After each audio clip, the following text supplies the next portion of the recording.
All right, guys, 5 in a row for the Utah Jazz. Another nice win, this time against the Los Angeles Clippers. This is the Utah Jazz postgame show on the Hoops Nerd channel. The Jazz are, at this point, I am sold. I don't want to screw anything up at this point. Donovan Mitchell should be handling the ball at all times he is on the floor. The Jazz have found something here. Last year, Donovan Mitchell got time starting at the point with Royce O'Neal off of him when Ricky Rubio was injured. In the playoffs, I think Royce O'Neal started 4 games last year, and you could tell that Donovan Mitchell was not ready for it. Right now, what you're seeing is Donovan Mitchell is absolutely ready for it. When he has that spacing on the floor, the ball in his hands, he's making the reads he needs to make, and he's hitting shots, making big-time plays. Donovan Mitchell is running the show, and it shows for Utah, who beat the Clippers tonight. Let's see, what was the final score for the Jazz and Clippers? 129 to 109. And honestly, the first half, it was, I can't remember if it was tied at halftime, but it was really close. It wasn't that close because the Jazz missed a lot of open shots that they made in the second half. Let's see, Joe Ingles, it was just a weird 3-point shooting night for the night tonight for the Jazz. Joe Ingles 0 for 5 from 3. Donovan Mitchell 0 for 5 from 3. But then Kyle Korver, that's not surprising, 4 for 5. Korver actually honestly just lit up the Clippers. Absolutely. That trade is turning out to be one of the best trades of the year. Absolutely one of the best season-changing trades for the Jazz was Kyle Korver. And then also Jay Crowder had a breakout night tonight, which is a big part of why the Jazz won.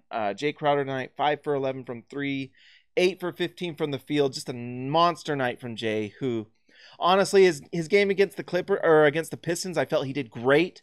He just, was battling with Blake. Tonight it was against Tobias and Gallinari, which is not as much of just a battle. It's more of a finesse game, and he did really well. The Clippers are interesting. I like a lot of the players. I especially like Tobias Harris. And did you guys, if you go to my Twitter, at Hanson James on Twitter, you can see I caught video. Donovan Mitchell had his mouth covered and was talking to Tobias after the game. What was he saying? Was he saying Trolley Wing Company has really good wings? And they have really nice theaters at Sugar House now that the seats lean back. That's what he said. I don't think that's what he said. But maybe Tobias can come. The Clippers are an interesting team. They have the best bench in the NBA. And the way I think about the Clippers is that it's a team filled with good players from 1 through 15. Because Boban didn't even play, and Boban affects the game in positive ways. That's why their bench does well. Because a lot of teams will have 2, 3 of their main guys, and then they kind of fill spots with some players being below average players. The Clippers feel like everyone is a little bit above average, and then Tobias and Gallinari, and sometimes some of their other guys like Shai Gilgeous-Alexander has his moments, and Lou Williams is a big time scorer. Will be great players, but they don't really have a superstar. And so it was interesting tonight. It felt like the Jazz really did have the 2 most dominant players on the floor, Donovan Mitchell and Rudy Gobert, and then at that point, it's 6s on who you take between certain players. I love Tobias Harris. He's such a perfect fit at the power forward. Although tonight he played at the 3, and I think that's because they like to play Gallinari at the 4. But I think you can just play Tobias Harris at the 4 if you want. And the Clippers are fun and interesting. They've been losing a lot lately. I think they're 5-5 before tonight, so probably 4-6 for their last 10.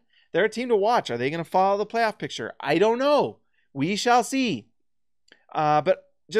Oh, and we've got to talk about Rudy Gobert. Rudy Gobert was a monster again tonight. He should have had 2 20-20 nights in a row. Tonight, Rudy Gobert was 23 points on 70% shooting, 9 for 10 from the free throw line, 90%. And let's see, 22 rebounds, 4 blocks. Unreal. Godzilla was unbelievable tonight. Again, he's absolutely the defensive player of the year. If you don't think so, you aren't watching, because he is as big a part of this win streak as anyone. It's Donovan, it's Rudy, it's Joe Ingles, who's handling a lot of secondary playmaking and doing a nice job. Tonight, Joe Ingles, 8 assists.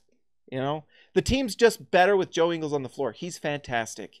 But yeah, Donovan Mitchell, Joe Ingles, Kyle Korver, Rudy Gobert. Royce O'Neal had a nice night tonight. Royce O'Neal's put together 4 or 5 really nice nights. Playing more controlled, figuring it out. I want more spot-up threes from Royce, But tonight he had like 3 or 4 really nice drives to the rim. So if he's making it, that's great. So Royce is figuring it out. The Jazz are all figuring it out together at the same time. And it's five wins in a row. There's no reason why the Jazz can't keep doing this. All right, guys, like and subscribe this video. We're going to keep going. We're going to be talking, and the Jazz are going to keep winning. Talk to you later.